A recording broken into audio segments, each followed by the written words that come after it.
Senior directors and officials of the Ministry of Foreign Affairs, my delegation, His Excellency Ambassador Chad Blackman, the Ambassador of Barbados to the UN institutions and WTO in Geneva, Mrs. Wase Musonge, responsible for Africa at the WTO, and Dr. Abdul Hamid Adamu, who is the in charge of WTO for Nigeria in Geneva. Well, thank you so much, Honorable Minister, for those very kind words. I have to start by saying very sincere and heartfelt thanks to the nation, to His Excellency Mr. President, the Chief of Staff, to yourself.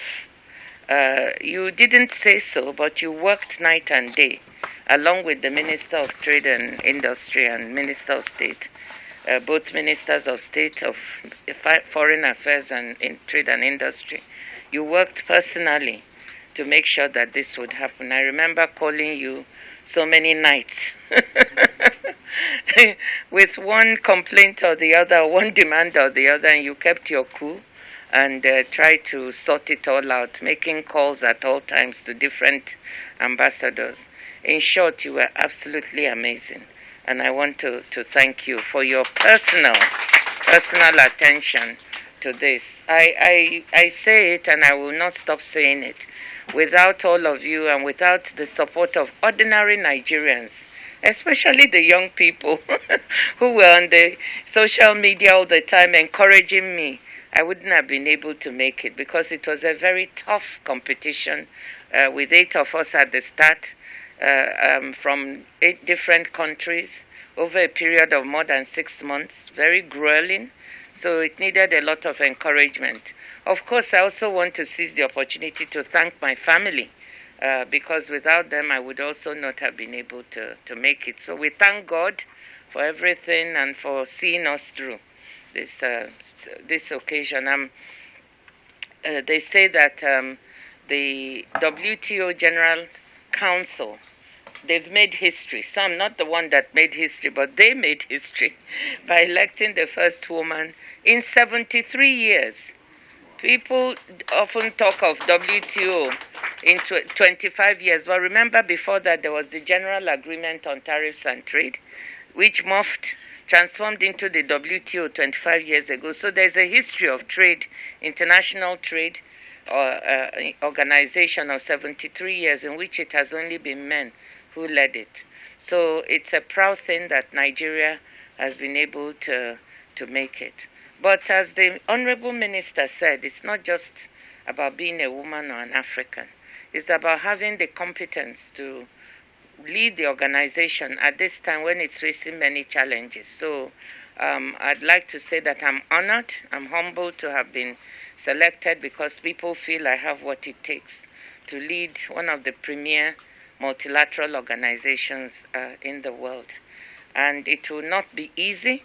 There are many challenges with respect to delivering on ongoing negotiations on fisheries subsidies, with respect to trying to get the WTO to contribute more to alleviating the situation of vaccines, therapeutics, and diagnostics so that poor countries can have access, with respect to issues related to helping to solve inequality, bringing women in trade, micro, medium, and small enterprises to use electronic platforms, and our young people to be able to trade more. This will create more jobs. So that's why we're here, to see how can we support Africa and Nigeria. What more can WTO do to ensure we add value to our products, we create more jobs, because that's what we need for our young people, and we trade more. That's really the objective. They say I'm the DG for the entire membership, but like I said earlier, charity also begins at home. So we want to see what we can accomplish here, and I'm very happy to be here. I'm also, as you know, a former Minister of Foreign Affairs. So it's with particular nostalgia that I visit the ministry. I'm very proud of everyone here, and I thank the Honorable Minister and Minister of State and the PAMSEC for continuing the tradition of leading this ministry very, very proudly. Nigeria stands to benefit by encouraging and pushing more trade, becoming a bigger part of the multilateral trading system. And to do that, Nigeria has to produce more, add value to its products, and export more. Right now, Nigeria has 0.3% of world trade and 19% of Africa trade. I mean, you could see that as very small, but you could also turn it around and see it as a big opportunity to make use of what has happened with the African Continental Free Trade Agreement. So the WTO will support the country, one, with capacity building and technical assistance to improve the quality of the products that we export. We work with entrepreneurs, producers to make that happen so our products can access other markets, particularly since we need to diversify away from oil and process more agricultural products, and this needs a lot of care. So we hope to be able to provide that directly. We want to support women entrepreneurs because we have a part of the organization called the International Trade Center that has the capacity to train women entrepreneurs and help them access international international markets. Working with the Nigeria Export Promotion Organization, NEPC. And we've already started that with people who are processing shea butter and sesame seeds, where Nigeria is quite one of the world's largest producers. So those are some of the areas. We're also negotiating several agreements on e-commerce. The rules for trade underpinning e-commerce will assure a level trade playing field for the multilateral trading system. And you know, the technology platform you see in e-commerce is very important to our young people. So we need to assure that they have all the means to be able to access this. Finally, WTO is going to work with other international organizations that have access to more finance, such as the World Bank, the African Development Bank, the Asian Infrastructure Bank, and even the International Monetary Fund, to see how we can come together to help Nigeria solve some of the deficits with respect to infrastructure and other areas, and the regulatory framework for some of the trade areas, and then be able to be strengthened for bigger and larger trade, particularly on the African continent.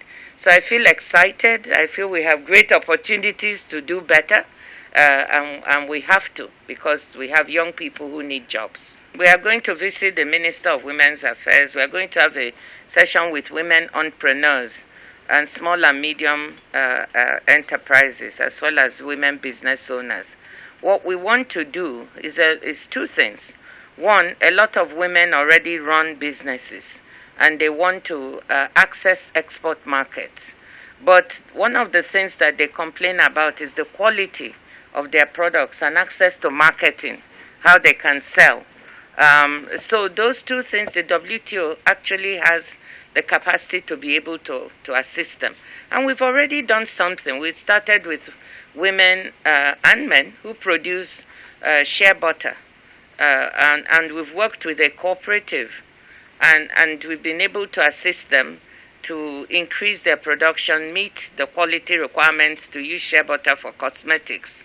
And then they've sold 200 metric tons and orders for 500 more metric tons. So that's a specific example of what we can do working with women entrepreneurs.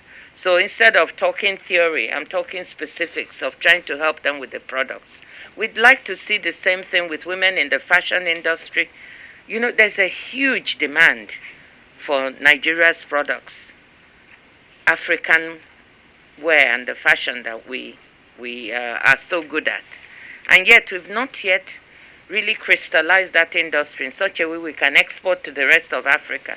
So with this African Continental Free Trade Area, we'll be working with women and men in that industry to say, how can we help you systematize and standardize your product and be able to sell more? In other areas, we also need to look at the regulatory frameworks for what we do, and we can help strengthen that. So there are many, many areas in which we can work: agriculture, textiles, fashion, you name it. areas in which Nigeria can diversify, we'll be looking at that.